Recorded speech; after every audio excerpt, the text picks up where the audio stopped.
we're going to go back a little bit further. I think we've talked about it the last couple weeks, a few Sundays ago. We had some really good turnout for the open mat, so we're going to review some of that footage. Let's see. I think we are good to go. Romantic. Let's see. Footage. All right, cool. Let's get started. So we got Josh and Steven and myself and Danny.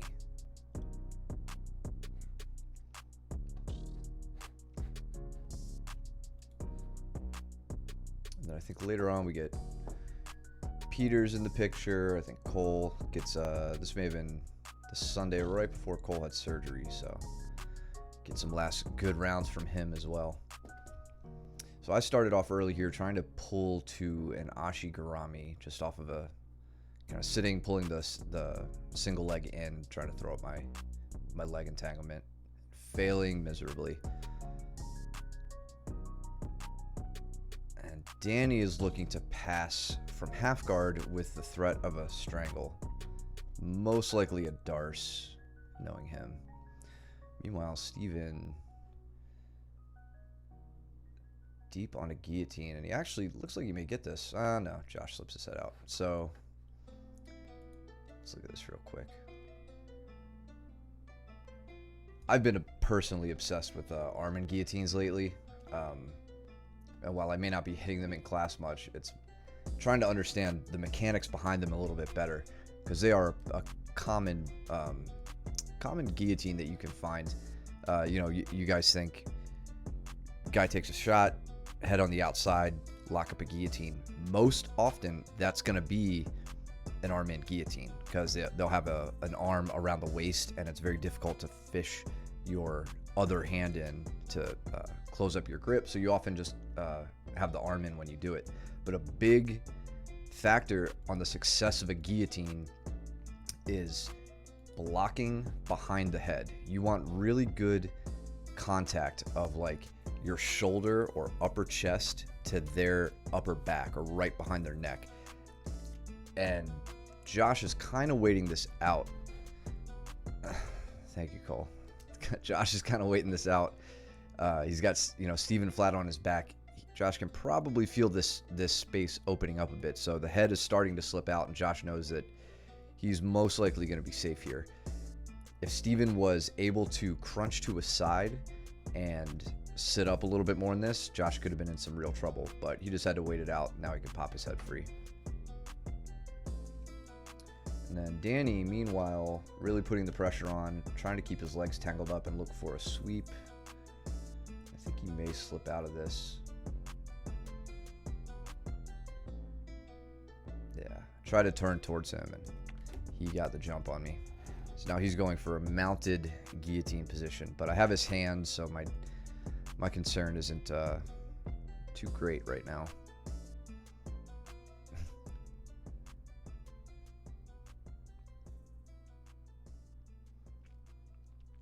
So now waiting out his attack, and I could come up on the single leg from bottom half guard. I opt in this case to hug the thigh, like down behind the hamstring, rather than going up for a tight waist grip. This is because anybody who does this to Danny is going to get Darced, typically. So I know that. It's happened to me a million times. So when I have a low hand, like a very low arm position, like on the leg, or a very high arm position where I'm maybe grabbing the far side trap, it's a lot harder to Darce somebody there. But when you're taking the tight waist grip, which is a great grip, it serves a very good purpose. The vulnerability is there for the Darce strangle. So knowing that is common from Danny, I opt for the low position and fight up to a single leg to take him over on his side.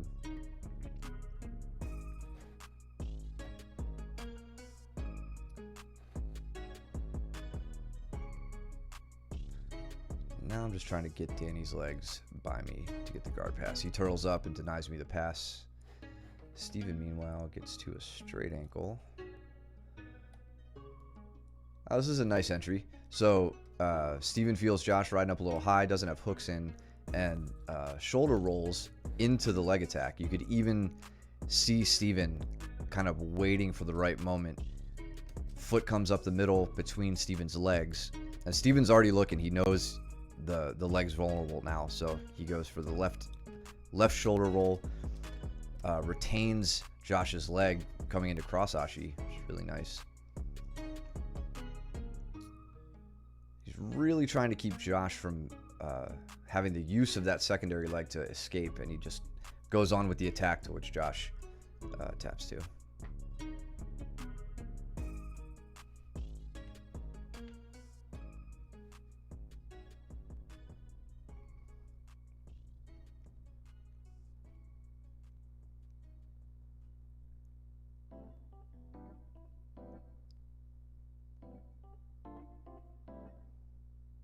Danny is really hugging my head right now.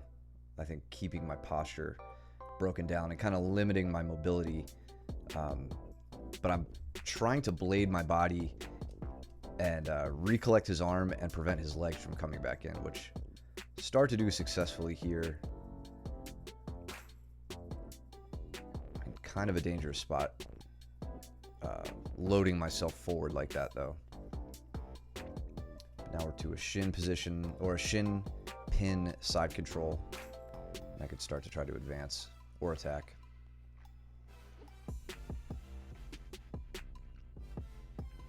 Looking for the shoulder drop entry on the triangle.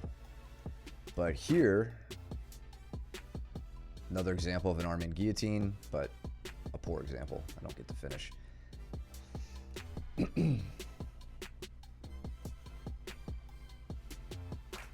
Josh and Steven just dancing. I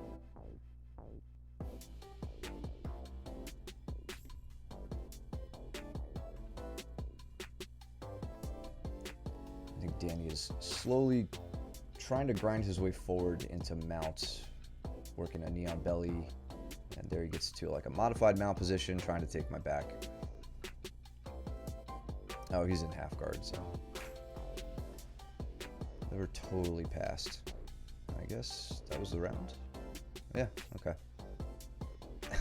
Josh with a nice last-minute collar tie. Cool, we got Jason stepping in, and Josh and I.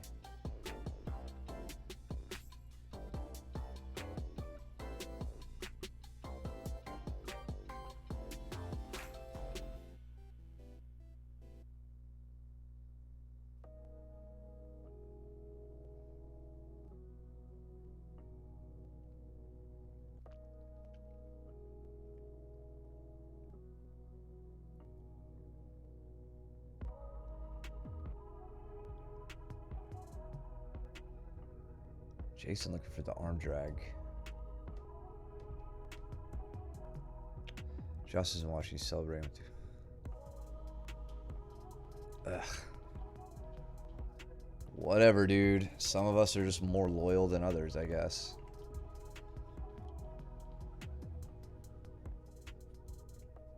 He probably just remembers he got worked this day and didn't want to relive it. As he body lock passes me. So trying to step over the knee. I'm keeping a really like sticky hook. Like my leg is trying to extend into him to, you know, get any little bit of forward shift I can out of this. I don't like, he's got me pretty well pinned. It's not always easy to move Josh, but now as he starts to work for the as he tries to work for the guard pass, he raises his hips very high and his head very low, and I could block the back of the head and start using that hook to get him off balance. So you can see I'm trying to sit up here really to give myself a little bit of like potential energy to sit back with him. So I sit up.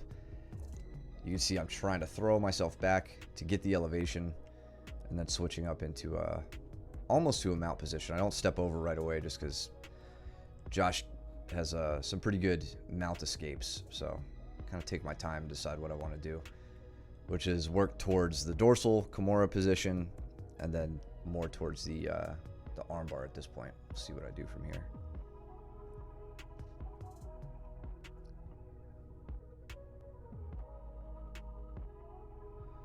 So we talked about that last stream, that really, really tight leg position on the cross-facing leg, and how important that is to shut down escapes.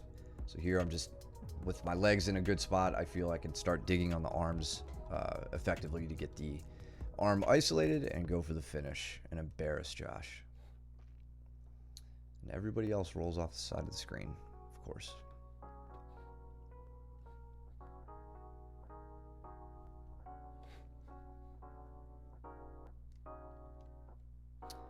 Actually, let's wait 1 second here. Let me see if I can.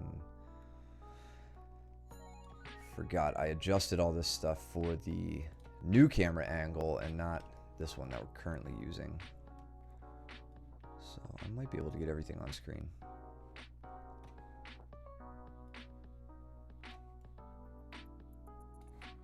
Maybe, no.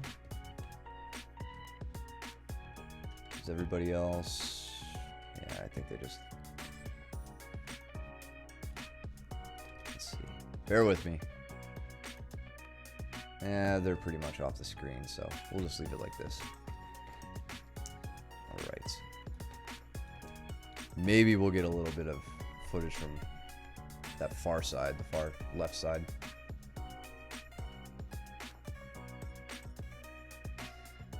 Mike doing his double knee surfing on Danny, trying to elicit a reaction.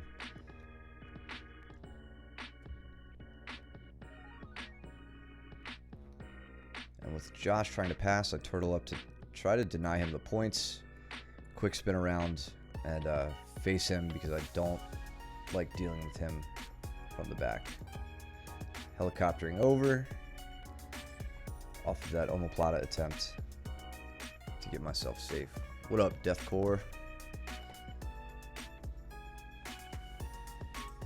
Ooh, Jason almost with a throw here on Steven. This is set up. So working off a collar tie and an underhook, kind of a shallow underhook on that near arm. Steven goes to step through, and Jason with the counter. Really nice. That was great. I think, Jason, if you had followed through on that, so we're looking right below the chat box on the screen. So Steven steps over there, Jason gets his footing and then steps around and tries to get the far leg. Steven steps over but is a bit more off balance than Jason was in his attempt. And then now as Steven hits the ground, you know, that would have been a scramble, Jason, if you would like barreled into him to try to finish that. So I'm not going to say it's totally worth doing, but could have resulted in a takedown. Either way, that was excellent. Every time I get subbed. Okay, so it's been one time so far. Or two times, because Steven got that straight ankle on him.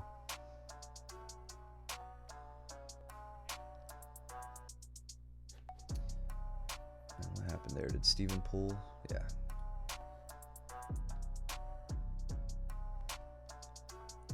Like trying to work with a butterfly hook to elevate the hips, I think. Looking for some leg entrances.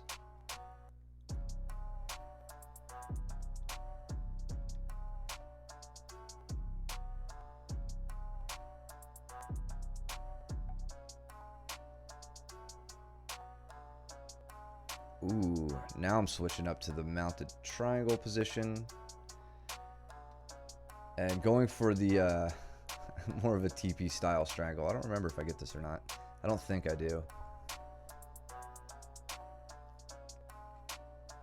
I opted for this because I couldn't quite get to the angle I wanted. But when it wasn't working, I just used my hips to put Josh to his back again and then try to get to a more advantageous position. And he breaks out. That was nice.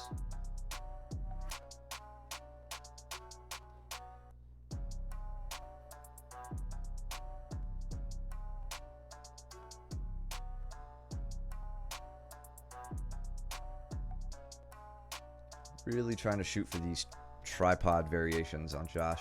If I can grab an ankle near me with a hand, I could normally get a foot to a hip and block the ankle, the other ankle, one way or the other, but didn't happen there.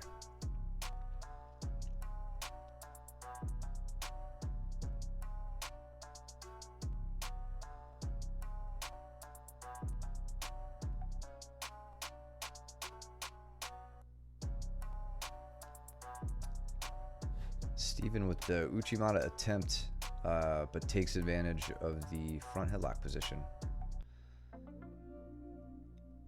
Actually, let's see that one more time. So I've got the underhook, but Steven's beating me on the leg position here. He keeps the legs in front of me, and I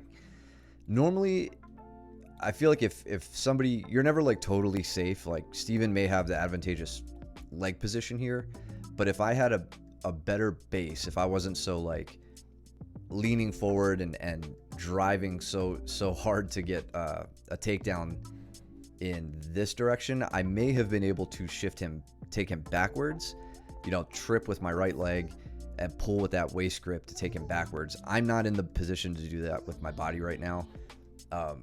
So he gets to just maintain this front position and utilize that Uchimata to get me really well off balance.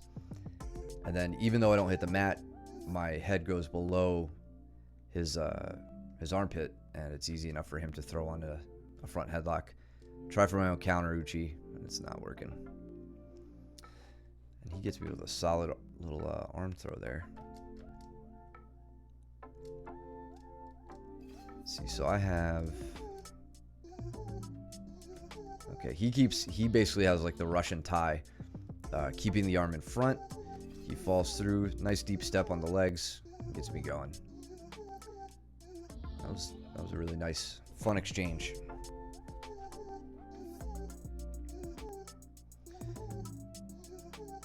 All right, Danny with the sit back heel hook, I think. Not even opting to pass the half guard, sits back, scoops, gets the outside. Nice.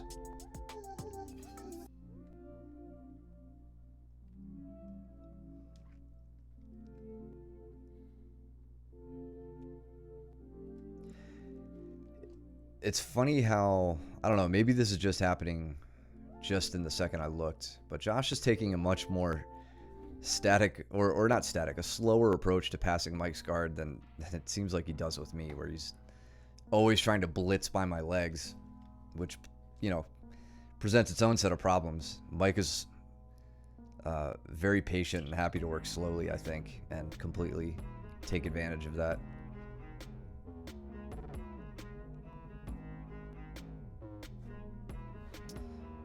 Failed takedown by me. I look to hit off of this collar tie and like kind of elbow grip, overhook grip. We go to the over tie. I look to hit my snap, my over tie snap, knowing that, I mean, I can't remember the last time I took Steven down with this move, but knowing he'd posture back up, and then I try to quickly lower my level. Did a terrible job at it. I shouldn't be reaching up by the hips. Should have gotten lower on the legs earlier, and Steven was ready to shut that down.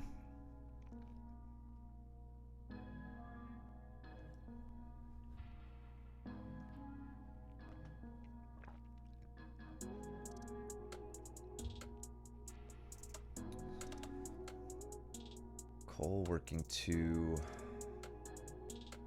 like a half of a closed guard right now. He's got that leg high up over the back from half guard. Danny can't seem to pass that knee.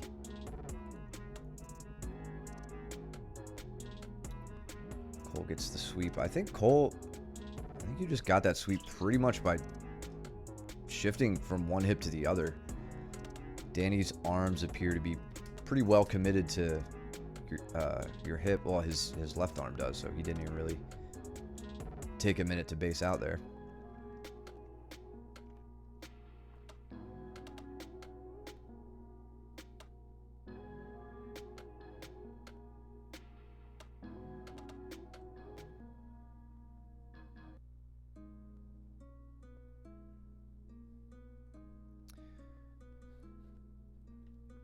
Probably because he just knew he was going to lose, man.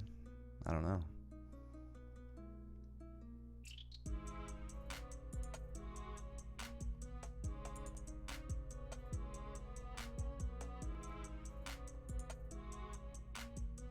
Josh still working to pass Mike's guard. We haven't seen it yet, I don't think.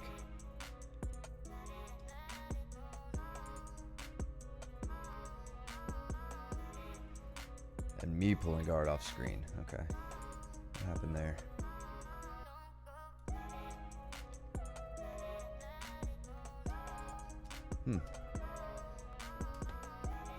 Not that I think it would have prevented this sweep, but Danny he keeps that left arm in a little close. And I think once the elbow hits the ground and his hips are isolated or elevated, this isn't gonna go any other way. But it's interesting, Cole, that you actually had his right arm under control, so he couldn't base to his right side. His left side he theoretically could have, but he didn't get his base out far enough. And even if he did, I don't know if it would have worked if you just continued to elevate his hips. He may have had to just eat that one, or try to hip switch out of it and land to your side.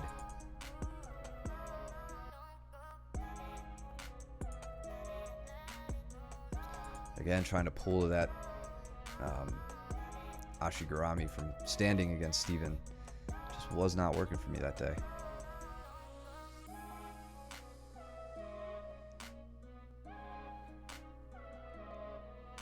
And as Steven tries to pass, I turtle up, denying him the points, but he starts to take my back, and I then turn back to him because I don't want to deal with that either.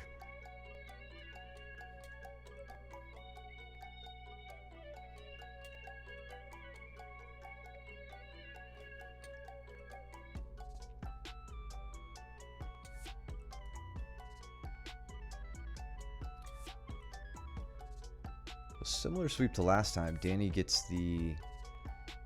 almost had the heel. Okay.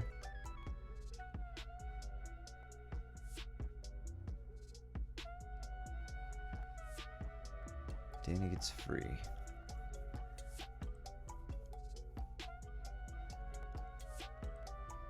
So it looks like Josh has Mike in... or no, Mike has Josh in outside Ashi. That's what it is. That's Mike's bread and butter right there.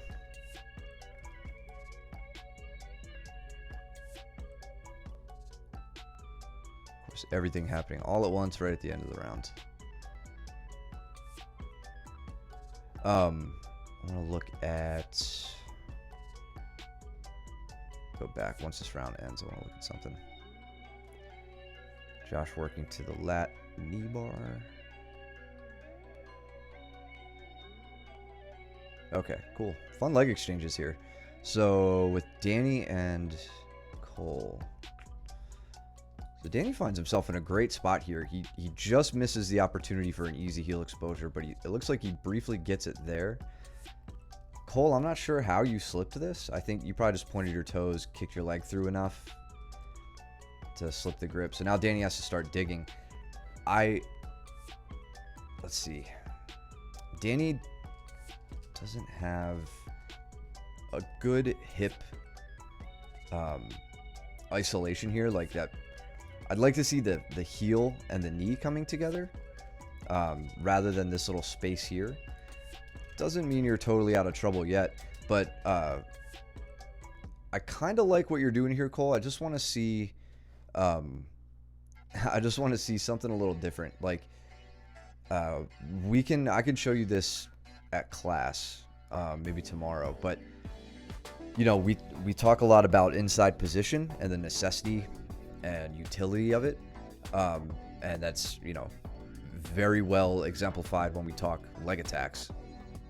If you can re-win inside position here with both of your legs, you can go into a pretty nasty heel hook attempt to counter Danny right now, but it's going to take this leg of yours to get in between his legs. So if you could picture it, basically let's take Danny's knee from here to here, right outside your leg, and you would be reaping over. You guys would be in a mutual Ashi position where it's kind of like 50-50, except you're not looking at inside heel hooks, you're looking at outside heel hooks. And because Danny's turned up on his side and you are hiding your heel, you're in a much more advantageous position from there. I know that's a lot. We could look at it in person. I could show you exactly what I mean. But you do have good counterattacks here. It looks like you're going for that Like you're trying to straighten Danny's foot out. Okay. Maybe you were just burying your elbow and his foot happened to be there. I'm not sure. But yeah, using a mutual Ashi to counter us like that Arimiashi position is kind of new to me. I hadn't really considered it. I'm sure I've probably done it and never really like paid much attention to it until recently. And then notice here, as Steven takes my leg and goes back for his own attack, I make my primary focus trying to sit up and trying to prevent his outside leg from coming up to my hip, which is just going to further make it, one, it's going to make it difficult for me to get up if I don't get there in time. Two, he can reap with it and expose my heel. So my hand is immediately going to try to prevent that reap from happening. And now I start to build up to a standing position and flatten keep my foot flat.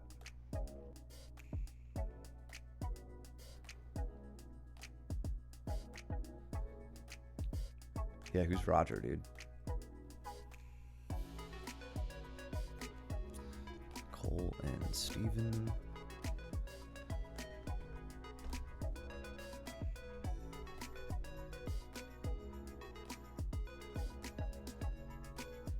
Cole with a pretty quick sweep. Let's see what that was.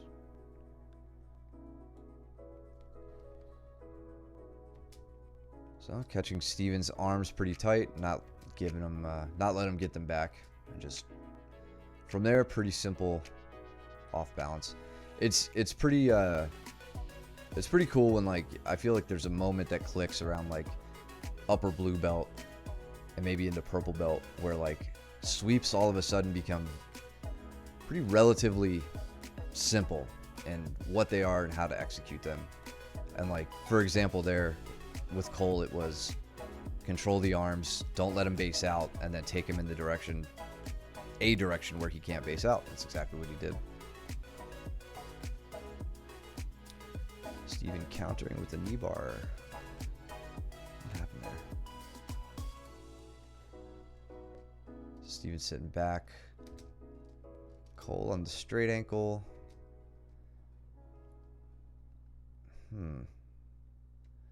Timing, wait for it. Yeah, absolutely. But what are you waiting for? You're waiting for the feeling and the actual off balancing of coming into place. Like that's got to be, that's what you're waiting for there. And there's so much technique behind that, that it's cool when it clicks. Steven is really disrupting the leg position here. Let's think about this. So Cole's on a straight ankle. And let's see. This is weird because your legs are inside Steven's legs. So I feel like it would be hard for them to boot into this, just the way your bodies are positioned. And then moving your legs to the outside, I don't think necessarily gives him some advantage or counter attack. Might expose your back, but he still has a long way to go getting his ankle free. He may be limiting his ways of doing that. There, you finally let go of the grip, and he can go on the offensive. It was a good knee bar attempt.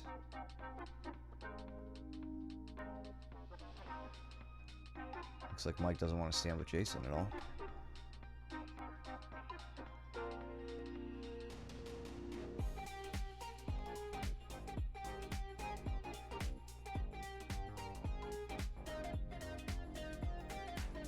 Steven passing with the threat of a sub, just with that guillotine control.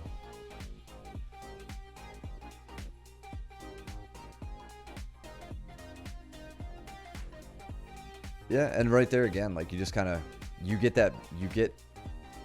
to a spot where he can't base out, and then you can just kind of take your time.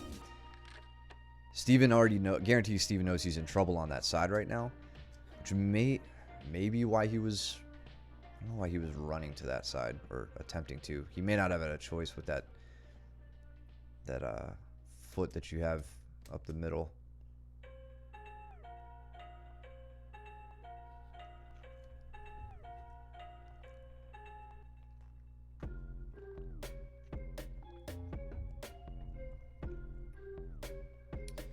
Danny almost on a leg on Josh.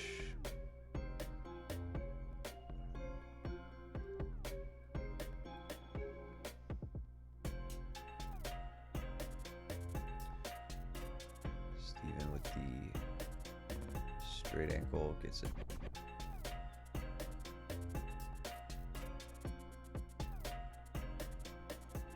Josh on his own knee bar now. Josh and Danny are getting scrambly.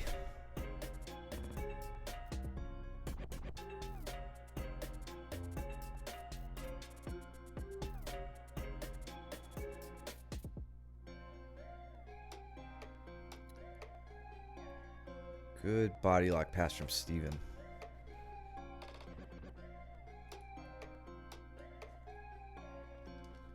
This is maybe similar. Let's see. I want to see if I could watch that grip get set up. That's an interesting grip he has over the shin. So let's go back a few seconds. He actually has it on. Okay, this is different.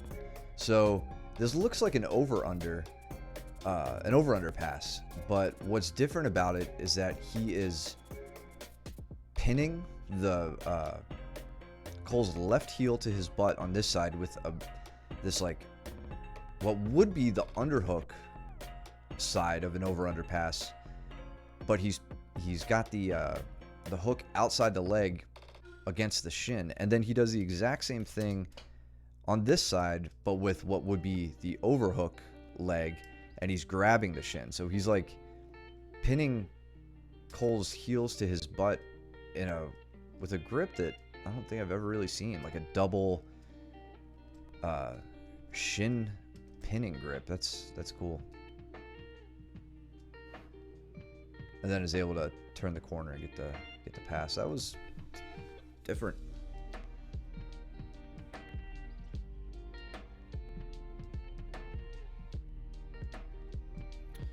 Yeah, I know Luke likes to use a grip like that on one side against a knee shield. I've never seen it done on both sides. With the arms, no less. Like one arm against one leg. That's normally not a winning battle. Is that a straight ankle? I think.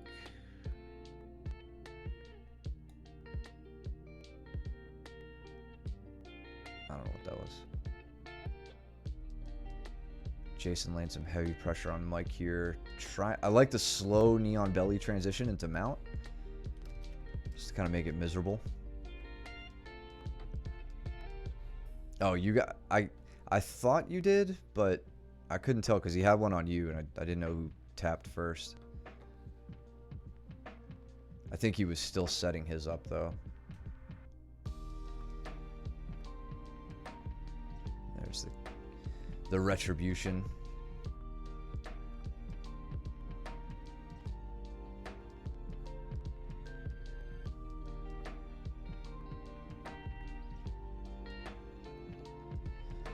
Man, I hate that grip that you do here. I hate it because I don't think it would work for me, and I hate how much it works for you. Like, I just see you. This is akin to the stuff I see like you and Joe Baker doing. That I'm also like trying to work out of Andrew, even though it'll probably end up working for him too. Maybe I just need to change my mind about it. But I mean, let's see. You got an over hook. This is kind of like a grip that you would see standing in, like, I'm kind of talking out of school here, but in like a Greco-Roman style, with like over the back, under the arm, S grip behind. And this one, yeah, it just works for you. He slips his head here. It's kind of like, at this point, I guess it's similar to a shoulder crunch sweep, and it's basically what it is. Puts him in a really bad spot too. You get the leg right over the shoulder. Whatever. Maybe I'll just start trying it, and if it works for me, then you'll see me explaining it on stream and telling me why, or telling you guys why it's such a great thing to do. Straight ankle grip felt a ton of pressure on my knees, so I think. Oh yeah, sure.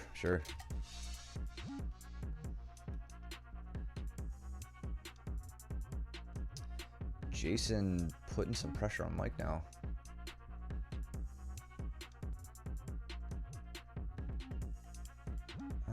Let's go back and see how Jason got here. This is good. So, the rolling Kimura entry, awesome.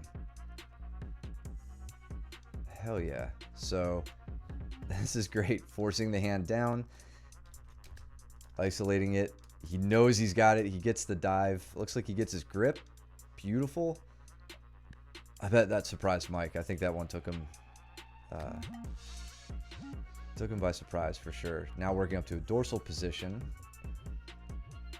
to the head scissor.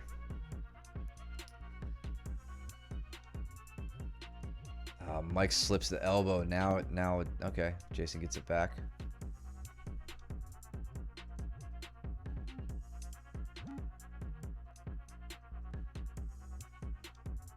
Damn, Jason knows what he has right now. I'm glad he's not giving up on this one so easily. Nice, Mike. Doing a great job staying safe. And then what happened here? Anything?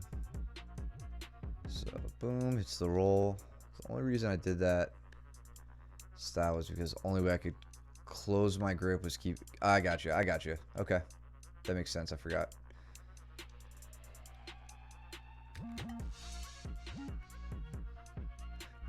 Let's see. Just want to look at this one more time before we move on. Yeah, that's true. I don't think I've seen you in all these like guard passing rounds and leg locking rounds. I haven't really seen you do a closed arm grip, like where, you know, both your arms are connected. So that makes sense. So Steven from Butterfly.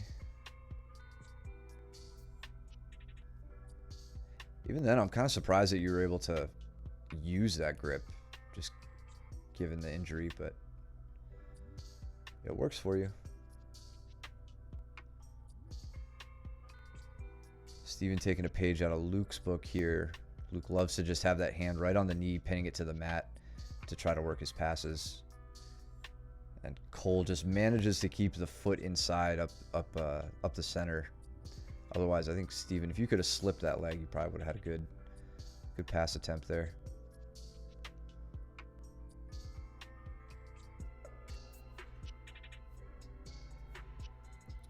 Trying to work to a leg drag, but that didn't work, so cheaply go for a crappy leg entanglement.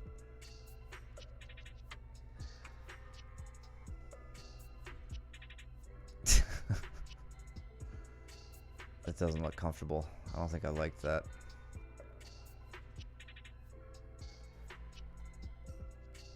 All right, let's look at that again. That was not fun. All right, so Cole excavating my leg deep for my Uremiyashi, and then gets that out. God, put a nasty twist on it too. That could have been really bad for me. We've got, I think I have a little bit of ability to rotate my leg here, which is why my knee didn't break. Because as I start rolling towards the right, if my heel doesn't move and my toes can't move, then that's really bad. Basically, just breaking my own leg. There, that's where it slips. Okay. So I go from booted to straight, or extended to booted rather, and then now I could spin my hips around, get to cross ashi, or a pseudo cross ashi, and get a counter. Yeah, that looked. I remember that. I think being pretty scary there for a second.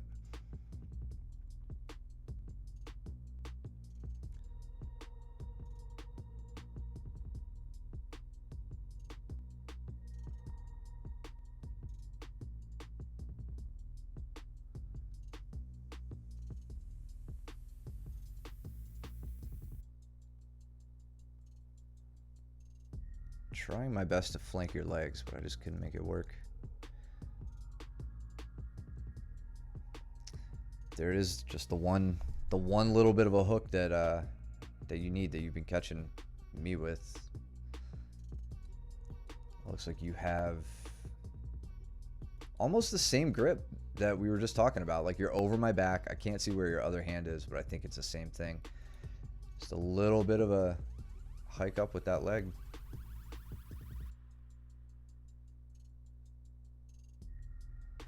Oh yeah, that's right. I forgot Bertram shows up. Hell yeah. You guys don't get to see Bertram on the stream too much, but this was Father's Day, and I think he decided he was gonna go get some violence.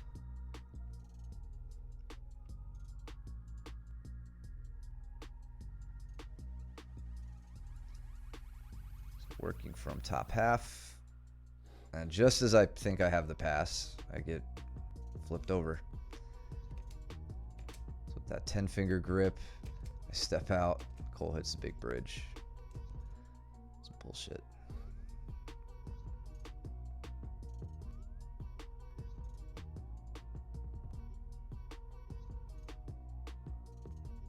I was distracted by Bertram, obviously.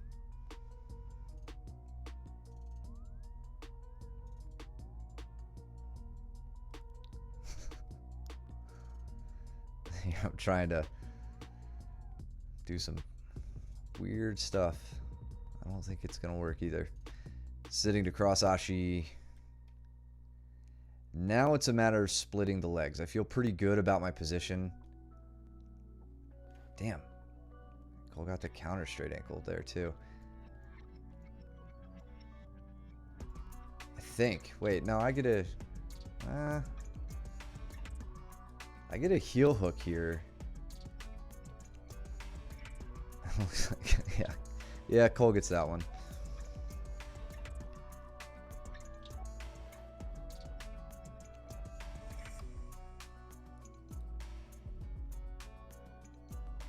So right into a leg drag. So I fished the leg out from the center, just with that grip right on the ankle, and then I crowd in behind it and start to try to work my way to chest. So simplest use of a leg drag, and a more controlled approach than like what we were seeing Arsem do the last couple weeks, where he rips the leg by, kind of throws it by and rushes in. Not that that doesn't work, it's just a more speed-based approach, whereas dragging it by, capturing the knee so that it can't like invert back to you, and then crowding from there, kind of like I'm doing right now, working to a leg ride position, using a much slower approach, a much more controlled approach to get that pass.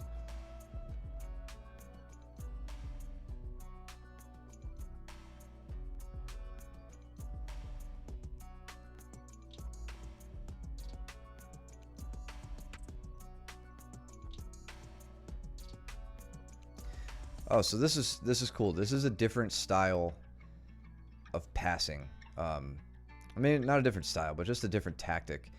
And Bertram actually was talking about this like minutes after I did this. So notice what I'm doing. I'm basically I've stood up out of a half guard as a way that you could think of this. I've got my one leg up the center. My feet are very close. Normally, you would think that's probably a bad idea. You know, close feet is a very narrow base, very easy to take somebody over, but we're not both standing.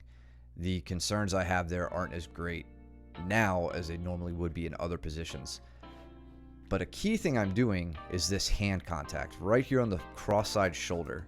So if I'm at Cole's right hip, I will use just a straight arm on the cross side, in this case the left shoulder, to keep him pinned, you know, relatively speaking. He's obviously not fully pinned, but keeping him as close to flat on his back as I can. I bring this foot in really close to the near side hip. Let me get the arrow out of there. So right here, this is the kind of position I look for, where I can then pretty easily just lift this leg up and step around and get the pass. That's what I'm looking for here. So I keep this foot in really close to kind of hide his ability to take like an inside scoop on it, as someone might do if they were working to X guard, or any other leg entanglement position. I'm not immune to an ankle grip here, like an outside ankle grip, like you might see somebody do from like a double ankle sweep when someone stands in your close guard. Cole can obviously take this hand right to that ankle and set that grip up, but it doesn't mean much to me because he's not in a position to hit a tripod sweep without a few extra steps that need to be done and other things. So I feel safe in this narrow stance and this seemingly disconnected position. But here, you see I just hit a big back step.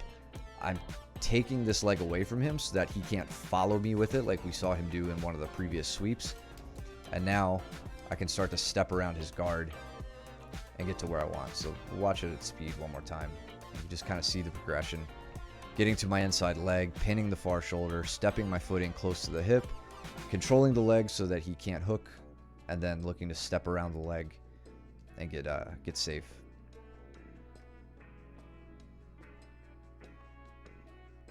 That's one of those positions you'll probably feel a bit off balance if you guys go to play with it at first, but you could find your footing pretty easily. And as you know, if you do find yourself in trouble, you could normally disengage pretty easily.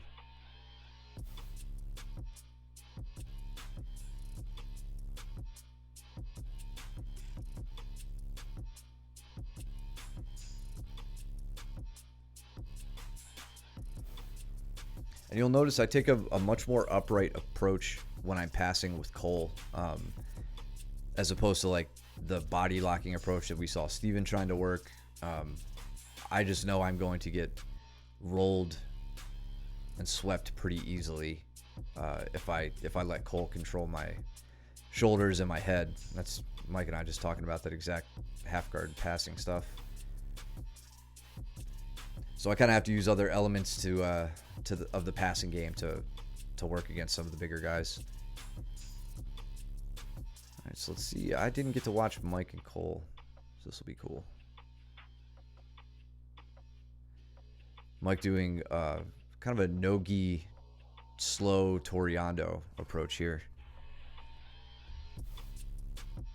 I think Cole explaining his limitations. But notice what, just while we're here, notice what Mike does. He's got head low, hips high, hands to he's got a hand on the hip and a hand on the leg. He's going to use this hand to push Cole's right leg through and prevent him from using it, using his bottom leg to re-guard or to establish guard. So now as he starts to flank him, his feet are back so that Cole can't even hook the leg with his.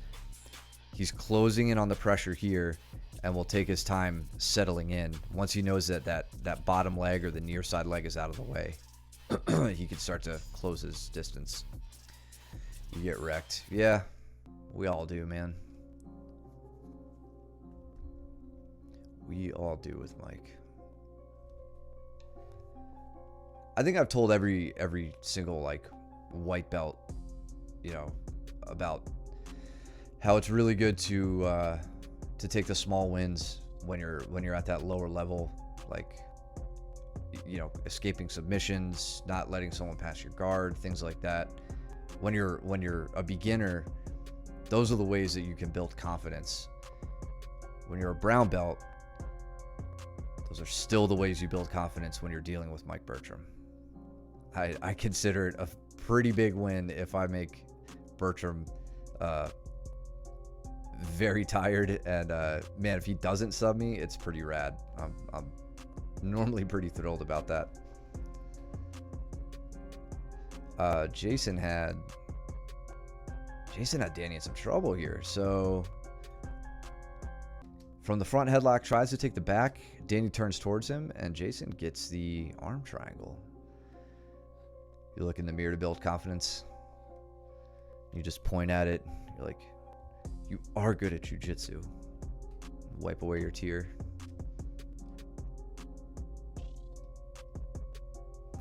So Danny trying to expose his back here, I think. I think he's turning away from this as opposed to turning towards it. Reason being, Jason has this very deep. It's going to be very difficult for Danny to swim that arm back in. He may do it here. I didn't see yet. But a common defense to the arm triangle is giving up the back if you can turn away from them. I find it very difficult to do this one still. I've tried, and I can't normally get it if it's like late stage and they've got the arm, you know, like a closed grip with their hands and everything's locked up. Really hard for me to turn away from it. I guess Danny found a little bit of space here with Jason to do it. Okay, and he was able to disrupt it. And sorry, dissecting every single second of this video. Mike does a little side switch here.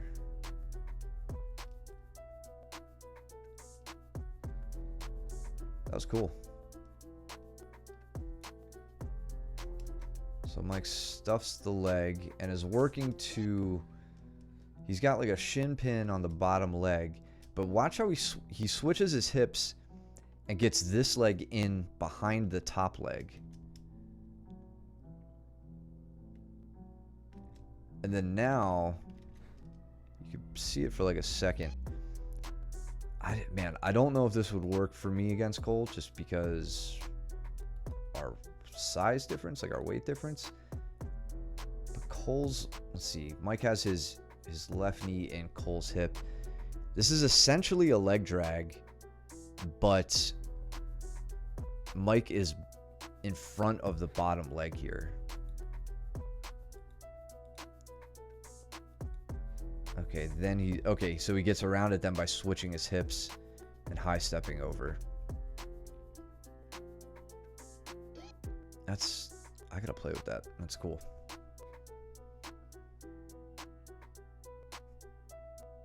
Tears, sorry, yes, plural.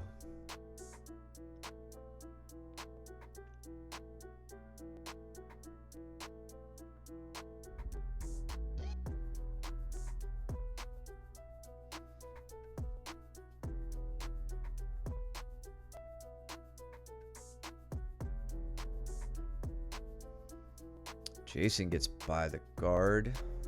There we go. Okay, working in north-south.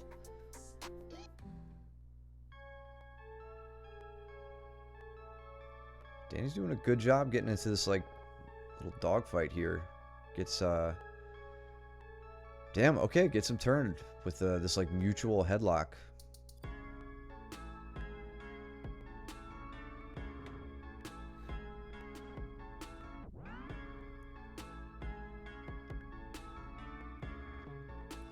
And Mike is very good at splitting the dividing the labor here between his limbs and tearing open Cole's guard.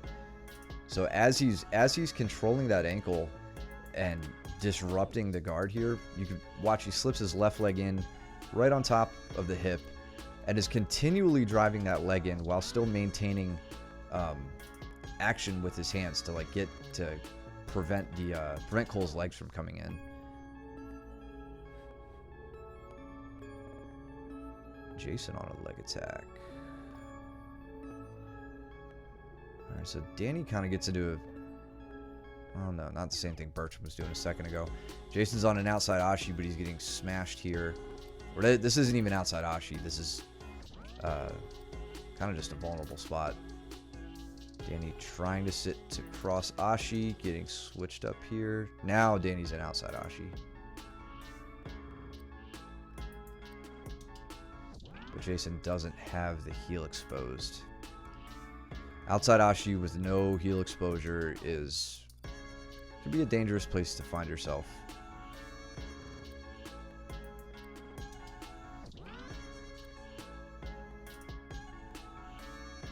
I love that Mike's wearing a belt with his shorts while he's training. And a black belt, no less. You can do what you want when you can control people the way Bertram can.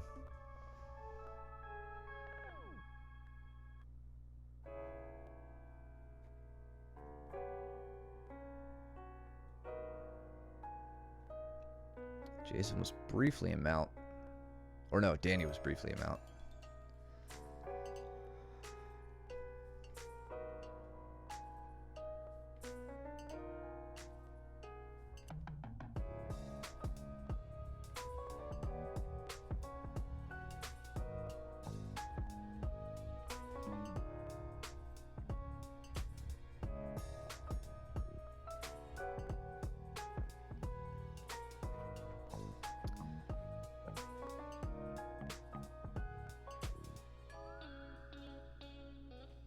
So Danny on the attack now. Trying to ride to a higher mount here, but I think that right leg being up high is going to pose a problem for him. Yeah, maybe not. Maybe not.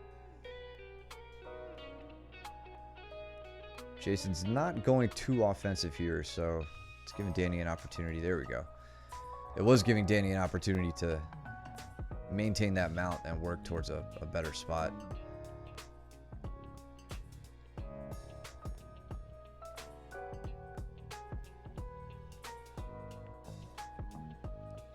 Heavy on the leg. Damn. Good round.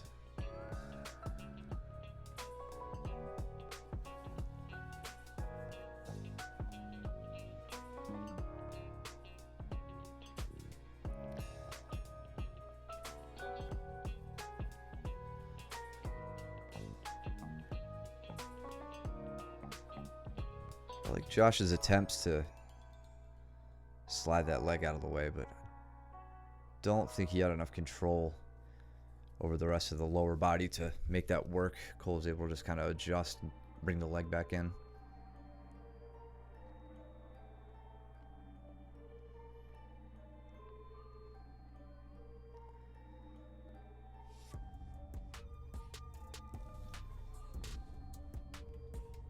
What happened? Were you cramping up, Cole?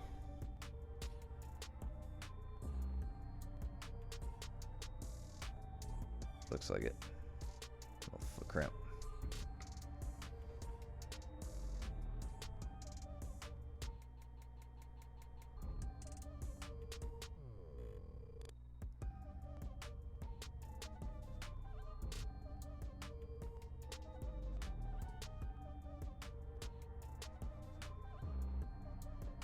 So I pull guard.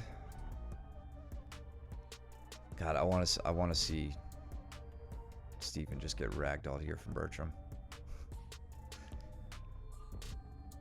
Just because it happens to me all the time.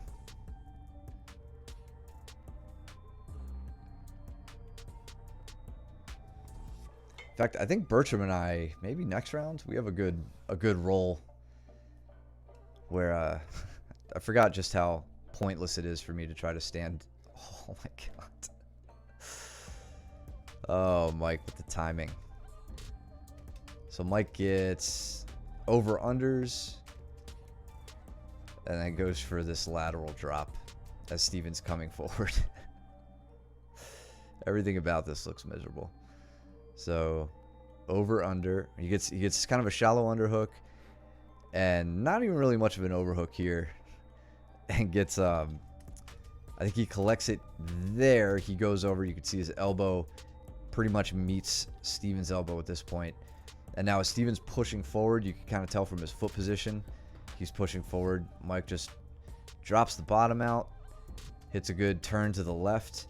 You can see how early Mike starts turning before he even hits the mat. As he hits the mat, I mean, he's basically almost chest down at this point. So not relying on a bridge after hitting the mat to get the turn. He's really trying to rotate in the air through the fall to get this throw down for a nice little lateral drop. Yikes indeed.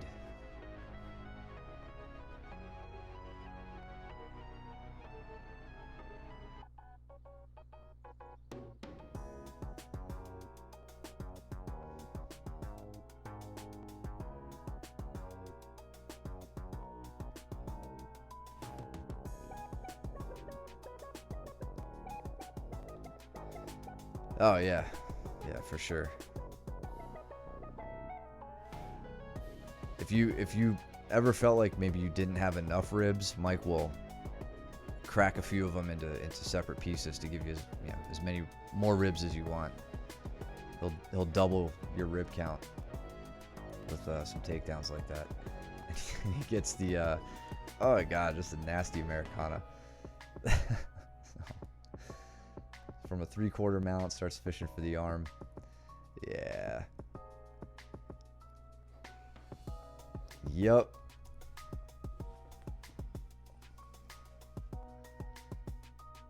Did Jason go for a leg attack on me there? All right. Jason, I think, has been digging that half guard counter, or that half guard setup. We see he'll gather the ankle, and right there he shifts that outside leg into a center position, and then moves his inside leg up to like the outside leg position of an Orimiyashi, right to here. Starts going on the attack. Whereas I'm just focusing on getting to getting my foot flat to a standing position or a kneeling position. Not doing the best job right now. And now I'm really kind of screwed. I don't like having my foot out in front of me. I must be going on the offensive here for me to be okay with this. But normally if that leg's in front of you, it's really hard to stand up. So I guess I felt safe enough to put that leg in front of me as opposed to trying to get to an upright position. Now I'm in kind of a rear crucifix here-ish. Jason's not letting me do anything with it though. So switching up to an armbar position, and I think we all know how difficult it can be to get Jason's arms free. But that was the first time I had armbar Jason in probably well over a year.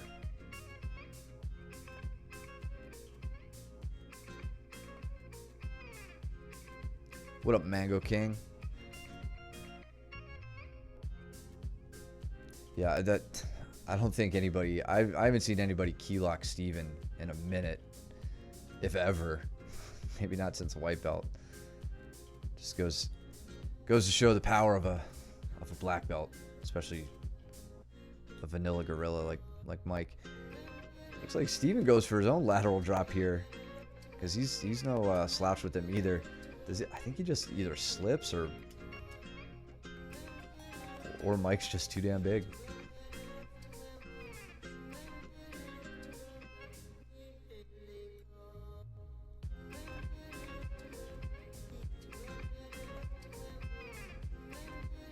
Four days of jits, not been kind of my joints. Yeah, bruh, I know that story.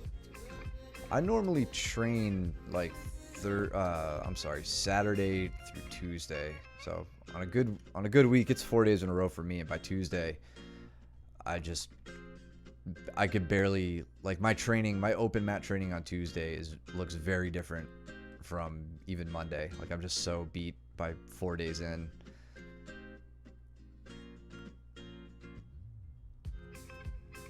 But I mean, that's where, lately we've talked about how awesome just positional sparring can be.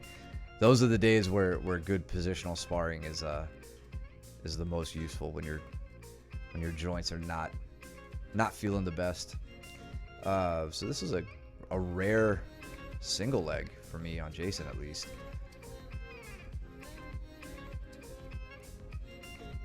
So looking up, quick level change, sweep single.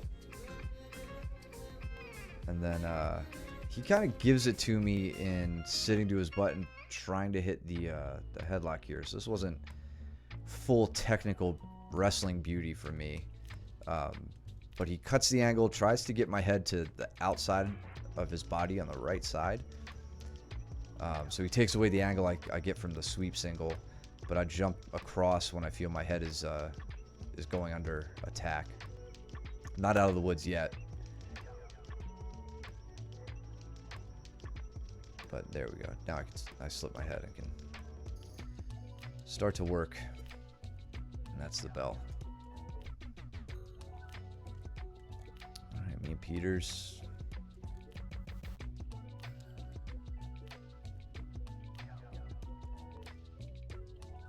So you can see I'm trying to do a lot of the same stepping I was doing with Cole to get past the legs. I don't have the hand on the shoulder right now, though, and that's probably where I'm failing.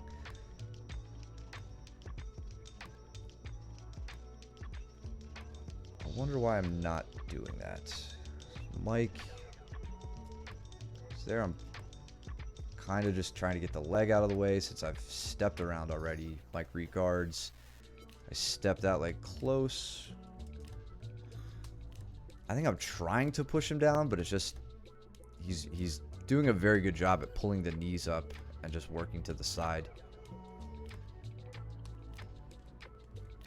Now switching tactics to kind of a headquarters squat, split squat position. My typical passing approach. Switching back. Cole with the quickness. Yeah, man, that grip that day was really working for you. I don't think anybody anticipated you using that grip. I would certainly not, like thinking back on it now, I wouldn't have thought that you would have been able to make a closed grip like that. Yeah, Mike making me look foolish. Do you know a less bruise friendly version of X-Guard? I've got a no is the short answer to that. If you're dealing with bruised up shins, oh great, can't wait to deal with that. If you're dealing with bruised up shins from X-Guard, I mean, it's hell, dude, it's par for the course. Bruises I wouldn't worry so much about. Let that thing heal before you get a massive hematoma on your shin. But yeah, man, I mean, your shins kind of have to be in contact with X-Guard. And, you know, if people are trying to high step out or, you know, things are colliding, it's just going to happen. I'm trying to think, without seeing what exactly happened and how that came about for you. You know, when you're playing with X-Guard, I would say remember or make your goal first. Not fancy leg entrances or anything like that. Those will come, but like try to work on off balancing as best you can from that position. You know, just the standard X-Guard sweep of like the scoop on the leg. So like, you know, their calf is like at your shoulder, your hand is up on their knee, and then you have X-Guard on the far leg. Just practice spreading their legs wide enough to where they don't have a base to work with anymore, and standing up from there, you know, working to the finish the sweep from there. That'll be less leg pummeling, which may decrease the amount of collision on your shins that you're dealing with. But then, you know, when either that gets shut down or they start falling in ways that make them vulnerable to some cool leg entrances, you know, just be ready to deal with it some more. I don't know what else to tell you as far as shutting down bruising. I'm just so used to seeing random bruises all over my body and not thinking twice. My wife literally saw a black eye on me the other day, like a week ago, that I didn't know I had. It was like hidden in the fold of my eyelid. I'm like, I don't know when it happened. I don't know how I got it. I didn't even know it was there, and somehow she did.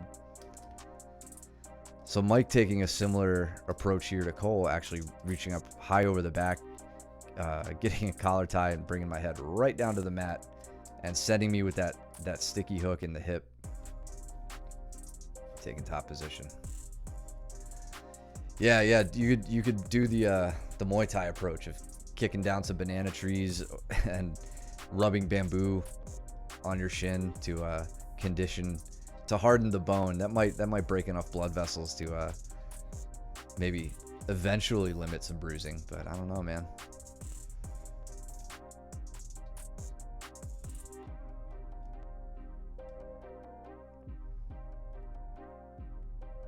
God, Mike is too damn good at, like, see how patient he was in waiting for this leg. So I'm in an Arimi position. I have his leg up over my shoulder, not as a form of attack. Like, you guys might think this is related to like a Mikey lock approach. Mikey lock is done from cross Ashigarami, at least as far as I know. I don't know if Mikey Musumeci has made any further advancements on his favored leg position, but I don't know any from this position where I'm in between the legs. I only know the cross ashi position. So this is really just to keep Mike's leg isolated until I can work to a more favorable grip. Mike is ridiculously good at hiding his heel, so I'm trying to prevent that more than anything at this point. Now Mike knows that. He knows that he's not in trouble, so this gives him time to get to work on a counterattack. You can see already he goes, well, I'm just going to get this leg out and attack it. So he waits. Look how chill he is. I hate it. I hate this so much. Now he feels me switch the leg over to where we're kind of almost to a 50-50, except I don't have my leg in a vulnerable spot. So he has to make something happen, and he does with the quickness. Fishes my leg out, gets this double grip. This is going to help him quickly establish heel exposure. The underhooking arm that he has here is going to hold my leg in place, and he can go set the heel hook grip from there. So he holds that leg the whole time until he gets the grip that he wants, because he's a bastard. And now he's in outside ashi with heel exposure, which is terrible news for me. I basically, looking back on this now, I essentially put him in outside ashi. Oh, speak of the devil, look who it is. Oh, what's up, Mike? What's up, man? Let's get you on. I literally just logged on. Well, you can log back off and go to hell.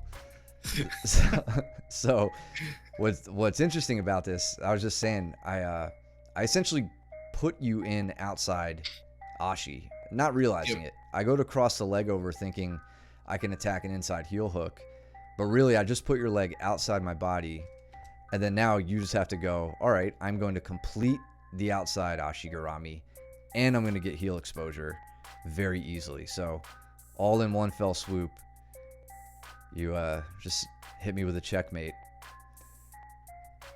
Yeah, I mean, because really, if you look at the position that we were in, and we've talked about this especially recently when Gordon has kind of like enlightened us to this mutual ashi position, right? Yeah. If you look at if I were to just extract your leg here, we are in mutual ashi. You can attack my left leg, I can attack your left leg. Yep. But the fact that when you and when you look at the mutual ashi position, whoever's leg is on bottom is actually in a better spot than the person that's on top, right? So like mutual ashi kind of gets mixed up. So I'm like, well, I'm in a pretty good spot right here because Matt's attacking my leg down, on the bottom. So even if I can extract this leg, I have a viable attack. But then you chose to pass it over, and I was like, okay, well then I'll go for outside ashi instead. yeah. But you were doing the right thing with trying to go straight into the inside heel hook, because it's kind of like, I don't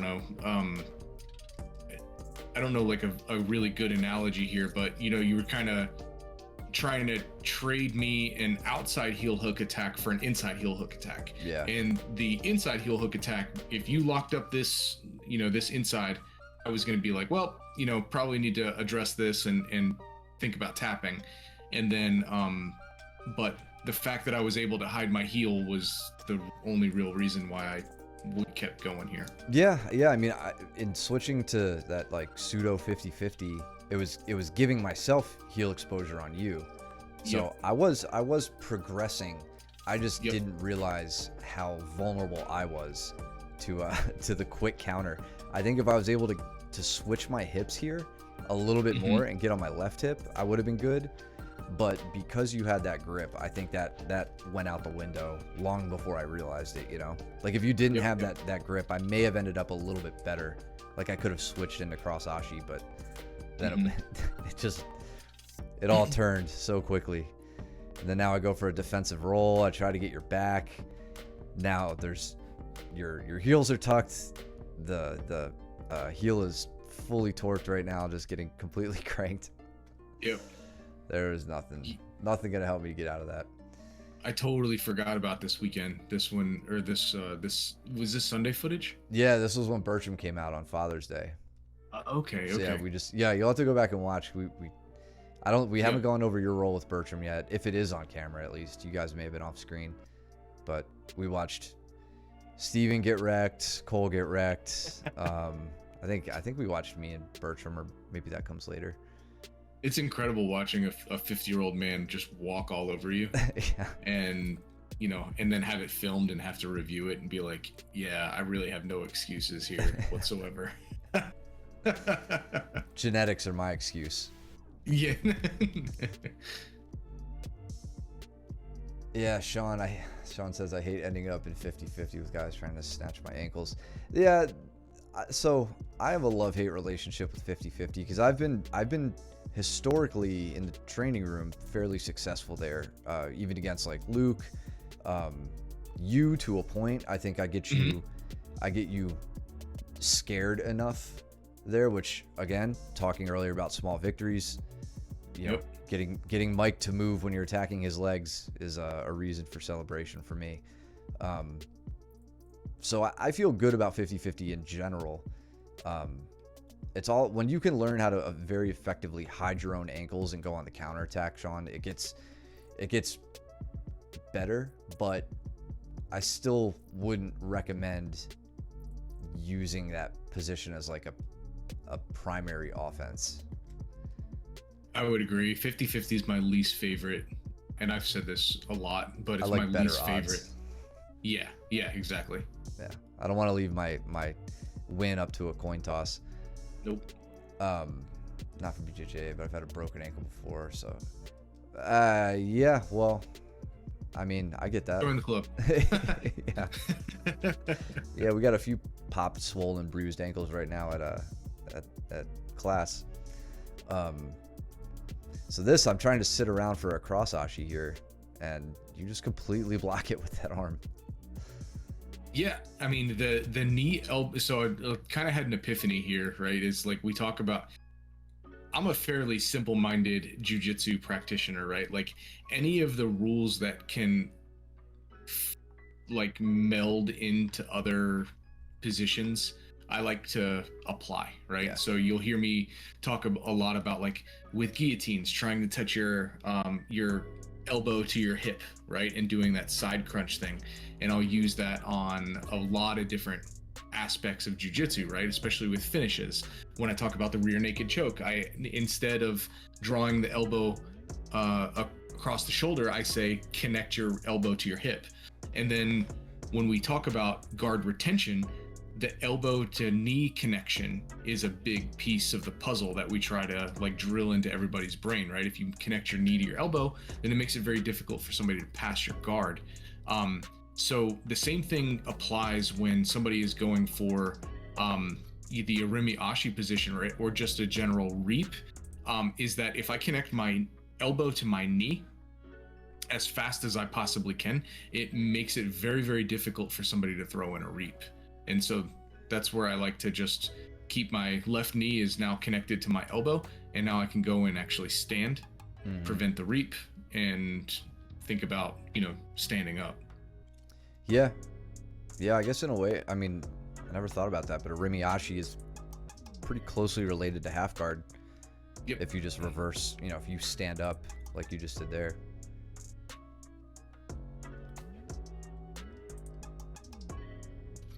Back on my bullshit, trying to keep your leg isolated. Going into the exact same problem I just ran into before, now turning towards the leg instead of pulling it over to 50-50. And still nothing doing.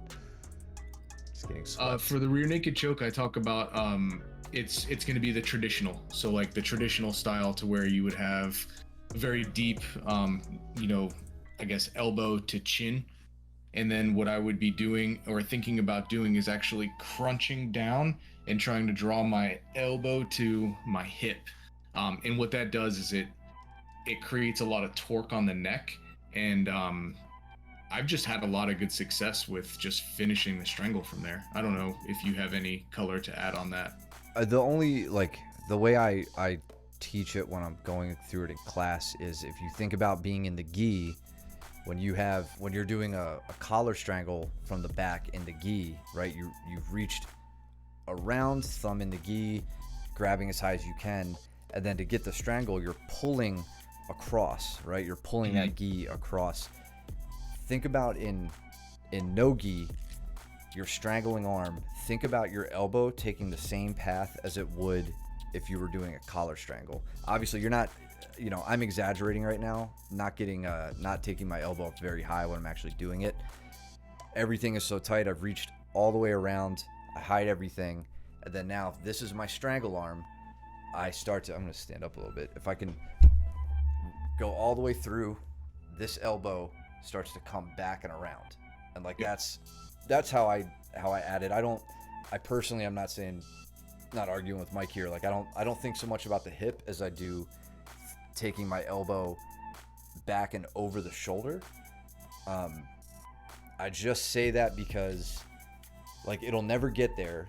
Obviously, the elbow's never going to get to the shoulder, but it needs to just follow a rotational path. Whether you're thinking, elbow towards the hip or elbow over the shoulder, I think it's the same kind of thing. But it's just that rotational component that you add into the strangle that makes it that much tighter. And then, Sean, I think if you're talking about the palm to palm, that's like more of the short choke. We call that the short or the bulldog choke. Yeah. Yeah, where you've reached through and you're not going to the finish like this, but you're here. Maybe you're pushing, this elbow against their back or something.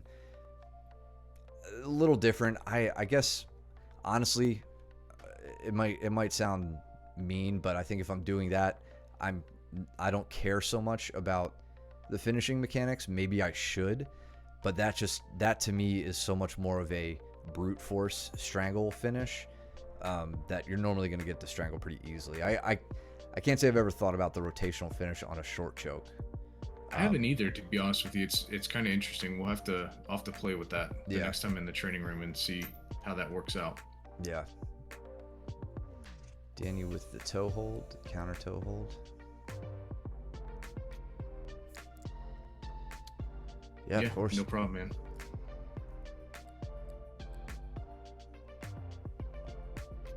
Don't laugh at the gi, Cole.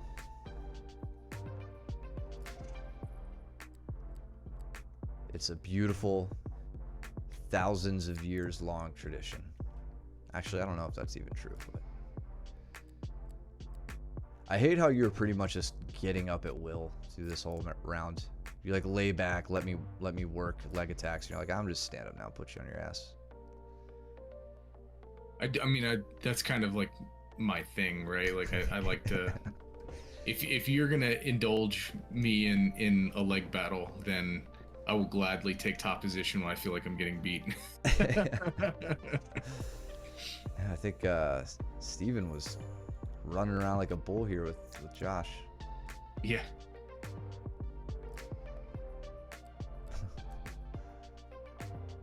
Josh hitting a Toro, just throwing him by. There we go, spin to the back.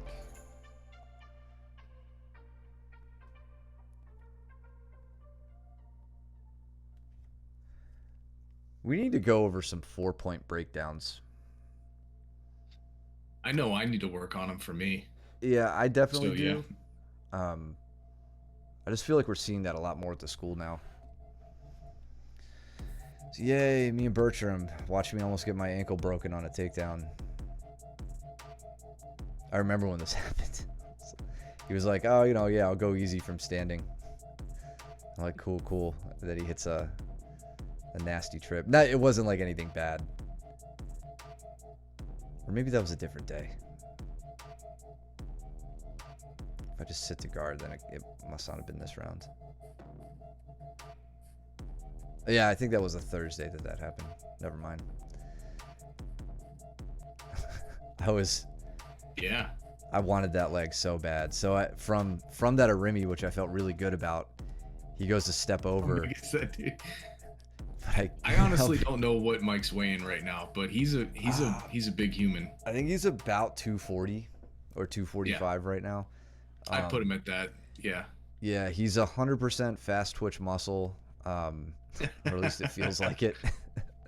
And extremely nice, like disarmingly nice, to where you don't realize that you either suck at jujitsu more than you think you did, or he can just rip you limb from limb if you wanted to. It's like Mike's a 6'2" chimpanzee. Is what it feels like sometimes. When he gets it, like when he gets his hands on you, you're like, oh man, this was a mistake. That's why I sat to guard.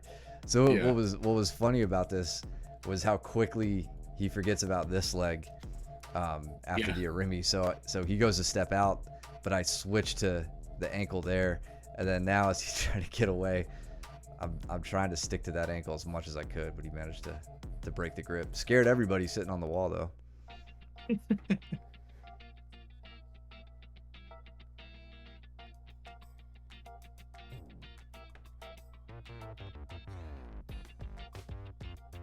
But yeah, Sean, that's why I say with him the small wins that I take away, are going an entire 6-minute round without him getting a submission on me, or giving him a lot of trouble in hitting guard passes, which I think I did pretty well in this round in that regard. Cole hit a really nice shoulder crunch sweep on me.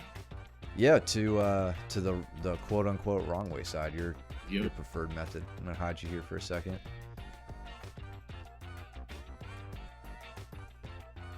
Yeah, so he had really good. So he actually had a threat of a triangle. You see how he threw that up? Yeah. And then like I go up to try and keep my arm safe, positioned in, so I have 2 arms in. And it completely took away my base. And then he continues to use that top leg to like collapse my arm down, and then lifts with his left hook. I didn't think that this was going to happen, but I obviously felt it. Mm-hmm. But I really like this arm switch that he does here. You can't really see it on the Twitch stream, but he actually starts to use his right arm right over top of my head to guide my head underneath, chin to chest, so that he can flip me right over. Yeah, that was super nice.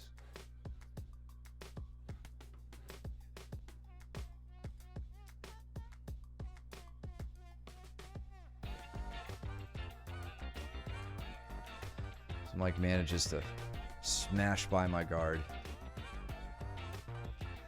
And now this is where he's miserable. He's just really good at distributing his weight and working very efficiently. I mean, Mike's been training jiu-jitsu now for like what? A long time. 15 years or something. Like he's very well practiced.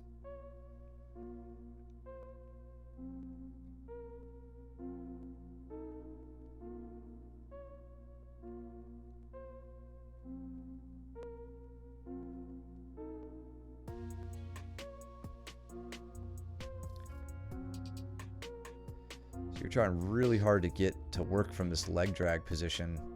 Mm-hmm. I assume you're trying to capture that bottom knee. Well, now the leg drag's gone, yeah. Yep. Yeah, it was, and Cole does a really good job with that.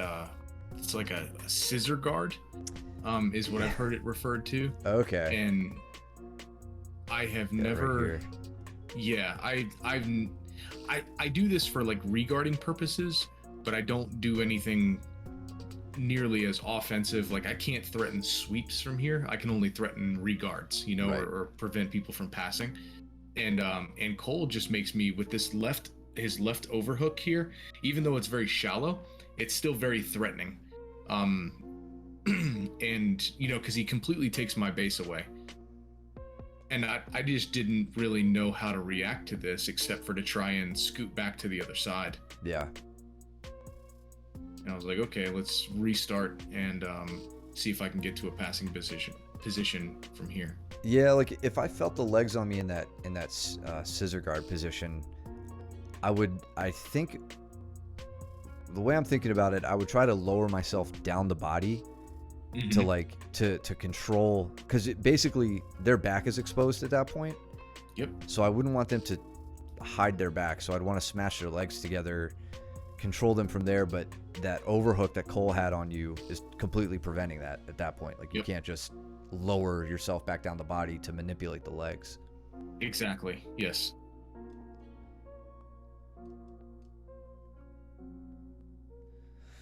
Well, I'm starting to work like so I was starting to work kind of like a body lock, and then I realized that I'm in a knee cut pass position. So I'm essentially have a deep underhook on the right side, and I'm trying to see if I can skip over that top leg. If I skip over the top leg, I can pass the bottom. So for people who like to step over into mount, this is the right way to do it. If you guys find yourselves getting caught in like a 3/4 mount or quarter guard, whatever you want to call it, you're not doing it the way Bertram does it. I can say that much. So first off, before he even is making his step, he has shifted all of his weight completely across my shoulder line. Notice you don't see any bit of my upper chest here. It's all like the very top of my shoulder. That tells you that all of his weight is pinning me at the shoulder line. He's not pinning me over my chest or over my stomach. He's all the way up high. This is a debilitating position, especially when his hip is all the way on the ground and opening my arm up. My arm is useless right now. I'd love to be able to put it to the back or to the shoulder and push down, wiggle myself free or whatever. I can't do that now because Mike's hip position is perfect. Now, when he goes to step over, look what he does with my legs. He's being very patient. You'll see this hand come outside this leg right there. And then now he gathers my legs this way as he takes a very high step over top. And this foot will sink in. I don't know if you'll be able to see it, but when Mike teaches it, this leg hooks in under my leg when it gets established. It doesn't just loosely, openly hit the mat. He steps over and is now gathering my legs underneath his until he can establish his mount position. So it really, really starts from an effective pin all the way at the top of the body, not just, looking to the legs and stepping over. Very deliberate the whole way through. And then he's so unthreatened by me right now that he takes a second to wipe the sweat from his face.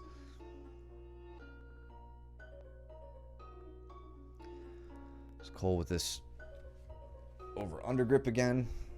Damn, just about got you there on that sweep. You don't really see that much.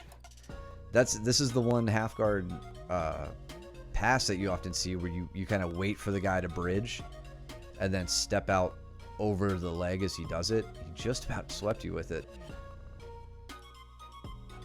So Mike wants to step his leg out. Cole goes to bridge. Now this is the chance. This is the time for Mike to backstep and pass. But Cole's bridge was violent enough to make that. I was like, I'm gonna take half guard back. Like, yeah, screw trying to scramble from there. Yep. Damn, Josh was threatening Steven there. I don't think it was just from the back. He was riding high. I don't think he had his second hook in. Steven was able to shake him. Not gonna lie, I definitely pushed the boundaries of what Yeah, but this was like your last open mat before surgery, so I get it. I probably would have done the same thing.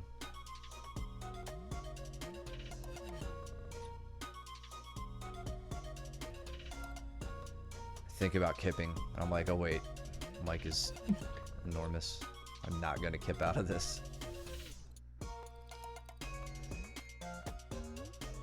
How did that match in with you and Cole? Okay, you just got to a pass. Yeah, the first pass, so that was the second one. I did one just before that, and I did the Gordon Ryan like scoop the leg.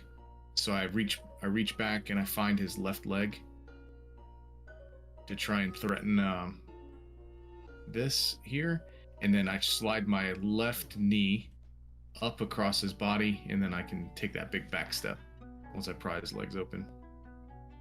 I really like that pass. time. So you got the knee up off the ground. Yep. I take my right hand, I scoop it. I'm trying to find a hole between his knee and my knee. And that's where my hand is going to go, and I'm going to take an elbow deep scoop grip on that leg right here. And then now I can take you can't see it from this angle, but I take my left knee, which was on the ground on the side over there, right? That was the one that's past his guard, but my right knee was trapped in between his legs. So I take my left knee and I slide it across his hip line there. And then I notice that he's really uncomfortable. So he starts to turn to his right. And so I can use that blocking right arm so that he can't trap with his left leg anymore, right? So I can use that block of my right arm and take a big back step out. And then now I can get around the guard.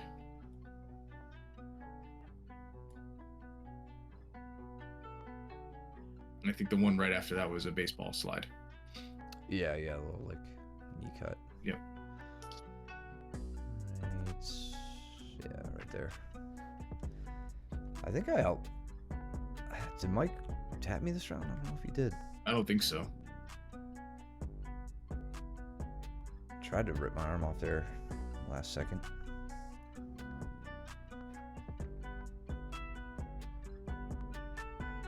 Me and Steven. Didn't me and Steven go twice this day? Maybe. I think. I don't know. I think we started. Ooh. He cleared his knee line here. Yeah. Good composure. Damn.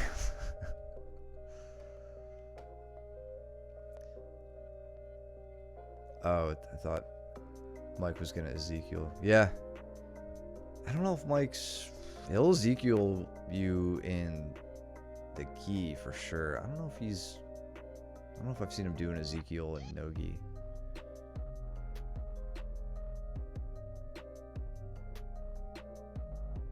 Yeah, Steven passed right around my guard.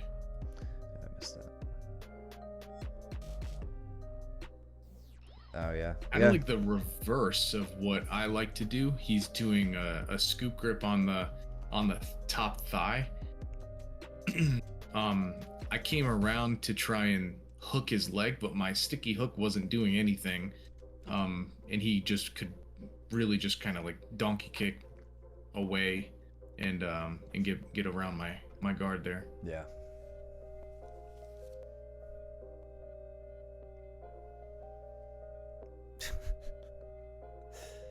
I'm just glad you do that to other people, not just me. Yeah, so I did do that. That was the second time I did it that night or that day. That was why Steven That's was right. smiling there. Yeah.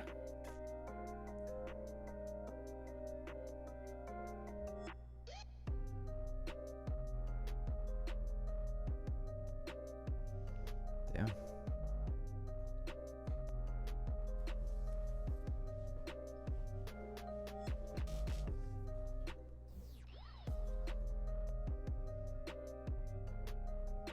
Just about.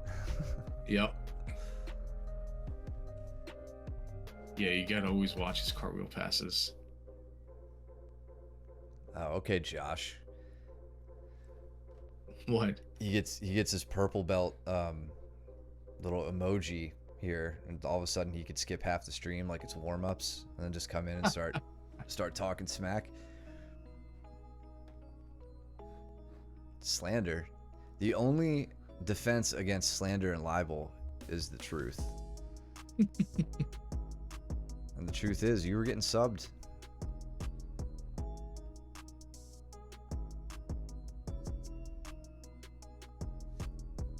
So the regard that I just had on Steven here, it's again, like kind of out of the Danaher basics. I was able to get elbows inside his shoulders. Again, it looks like I have to be like super flexible or something in order to do this, but you really don't. My right elbow is inside of his shoulder, And all I'm looking for as I'm coming around the side here is my right knee inside of his right hip. And then once I get that, I can slide right back into an open guard, or I mean, I could have gone closed guard if I wanted to, but a regard.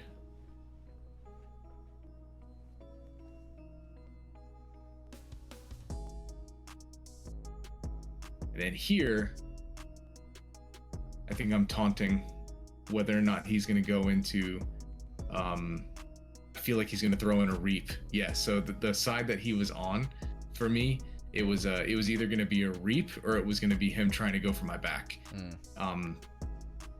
So, you know, like when I'm thrown up, or like, yeah, here it is. He goes in straight for the reap.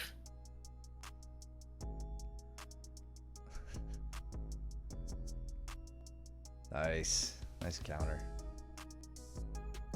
And again, you know, Cole, this is like however many types of or how many times I've called it out, but now we're in 50-50.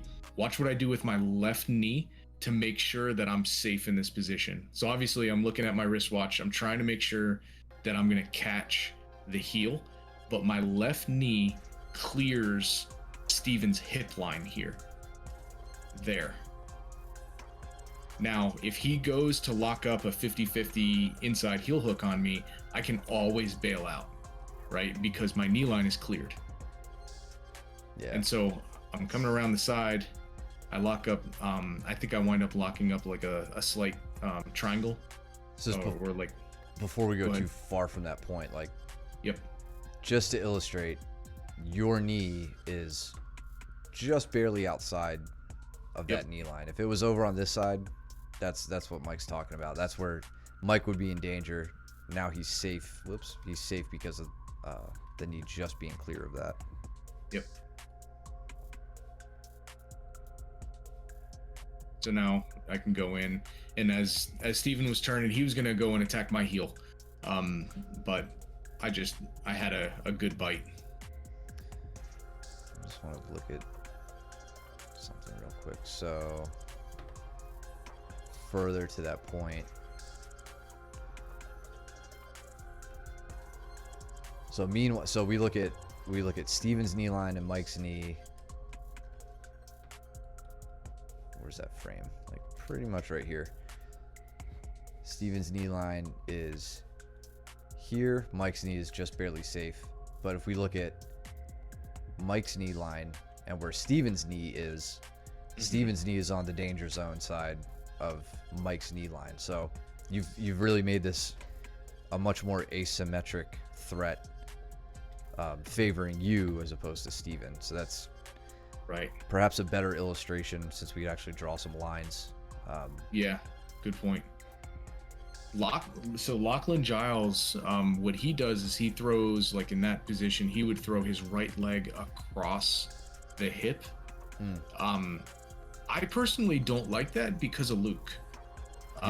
Luke can hit me with a straight ankle, like in the weirdest friggin' positions that you should never be able to hit a straight ankle from, or nobody else can hit me in. But yeah, if I were to take my right foot or my right leg and go all the way across Steven's hip, that's what I think is called, they call 80-20 right now.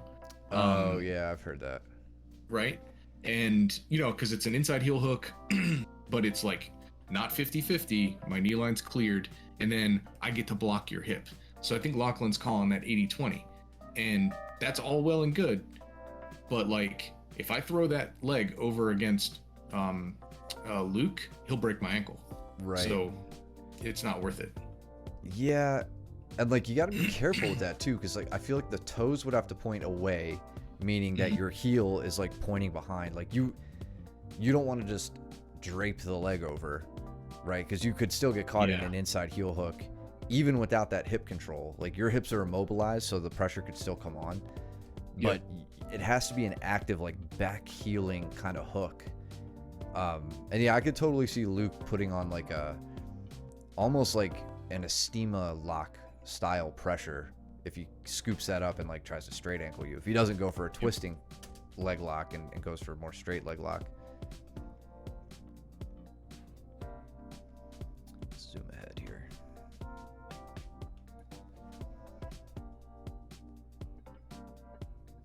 against even in a leg riding position. Yeah, working at the back take, but just doesn't get the angle. I was really having a hard time with his mount. This day and this Saturday prior, he had me in mount, and it was like hell trying to get out of it. Yeah. All right, Mike versus Mike. Yeah, this was a miserable round for me. You guys better stay on camera. I think we wound up going off briefly and then scoot back. Yeah, I probably yelled at you guys to stay You on. did, yep. There we go. Yeah, the fact that he's wearing a leather belt, like he didn't even take his belt off to train. It's pretty awesome. Mike's trying to find the inside arm here, or inside my elbow, or I'm sorry, inside my knee with his elbow, to try and walk around my guard, and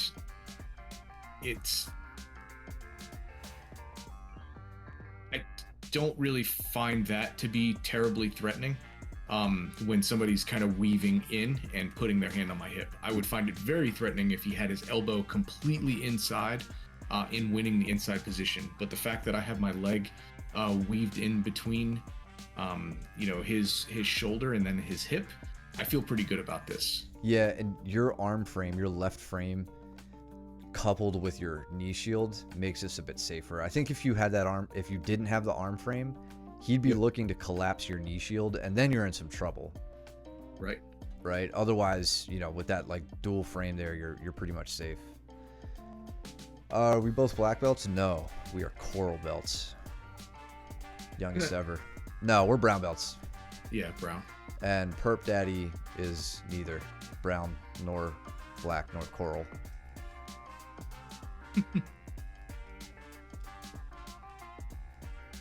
Mike was doing, yes, I was trying like hell to get into his legs, and every time I shot in, he would sprawl. I was like, okay, all right, let's see if I can make it happen or not. Yeah.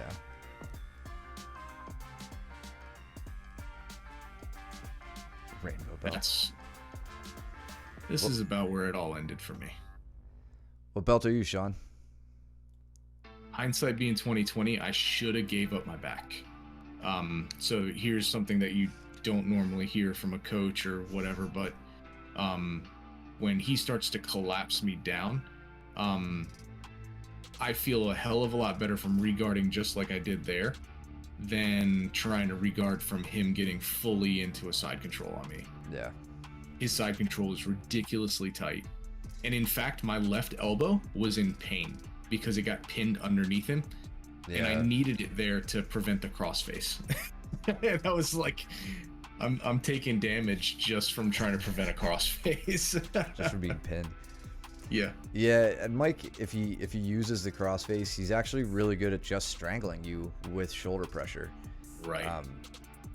He has showed me how to do that move a million times, and maybe I like right there is miserable. Yep. Maybe I just don't give it enough credit. Maybe it's just a move that like with my body type and my size, like it's just not gonna work as well for me as it does for him.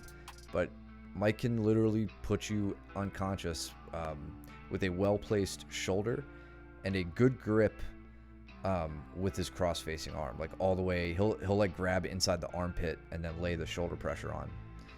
And what Mike's doing with his left leg too is stupid because you can't turn towards him. Yeah. Even if I was able to shake his right leg or right hip by getting my elbow down, the fact that his left leg is folded under my body means that I would never actually be able to turn to my left.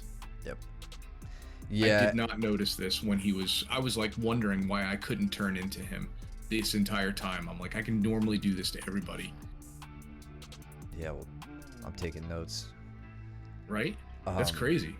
Yeah, and it's doing double duty too. One, in the, what you're saying, you can't turn towards him, but two, if you stay on your side or turned away from him, It's exactly where it needs to be when he wants to make the switch into dorsal Kimura, and whatever. eventually try to take your back. Right? It's right. It's already right where it needs to be. Well, yeah, I mean, like, one would say, detail. like, without that arm or without that leg there, one would say that I should be able to do a high swim over with my left hand. And while my shoulders are not the best, I should be able to swim over top, right? But even if I did throw my hand way over top, especially in this position right here, there's no way in hell I'm turning to my left to get out of side control, right? The nonchalant blocking of the hip.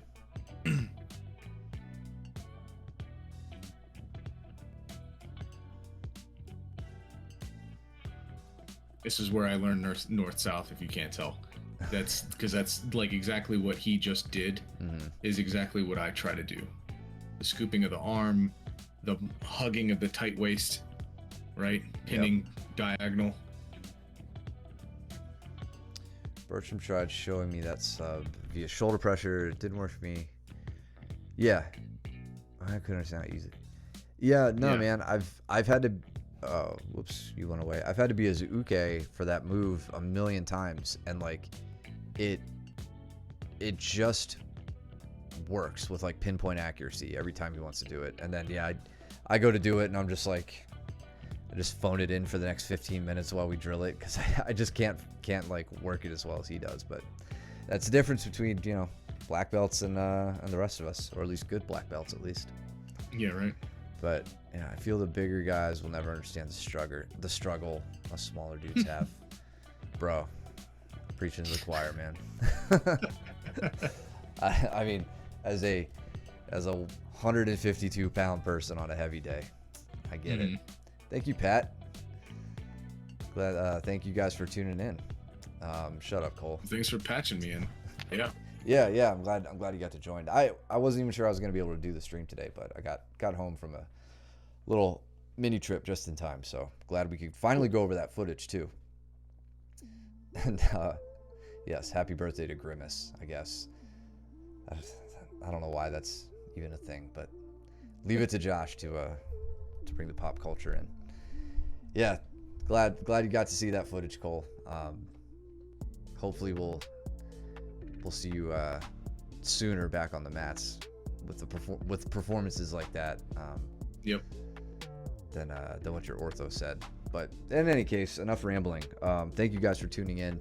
I really hope you guys are enjoying hopefully a long weekend. I know I'm taking work off tomorrow, so I can enjoy one myself. Always, Sean, I appreciate that, man. Really, really cool. Great, thank you for joining us. Yeah, asking good questions. We always appreciate it, especially from our non-Mooresville BJJ viewers. It's always good to get some extra questions, and makes Mike and I think through things a lot more, and helps us learn too. So we always appreciate it from you guys. In fact, I honestly think I like the non-MOBJJ students or viewers much better than our own students. You guys are way cooler. Our students just hurt me all the time. No kidding.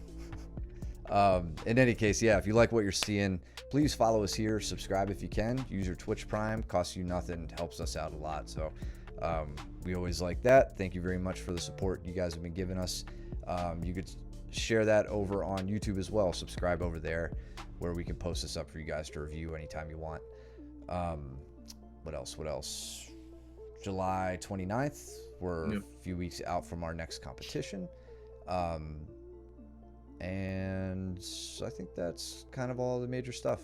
So we're going to be continuing on through side control this week. So make sure you guys are getting to class to practice that. And I don't know, you got anything else? Oh, no class on Tuesday. School's closed, observing the 4th. Yep. Sorry. Did you say congrats to Kurt's boys for the super fight? Yeah. So let's see. I think Kale took home a medal from his.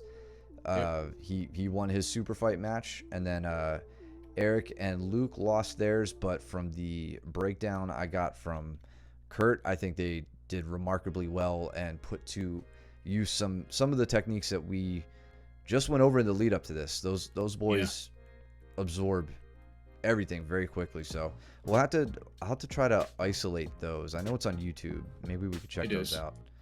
Yeah. Yeah. So maybe we can go grab them tomorrow or something. But yeah, that would be something good to review. Yeah, for sure. But cool. Yeah. So you guys will see that one soon. And other than that, make sure you're out there training. Get back to class. And before you do that, go trim your nails and do your laundry. And don't be stinky. And we'll see you guys there. Later. See ya.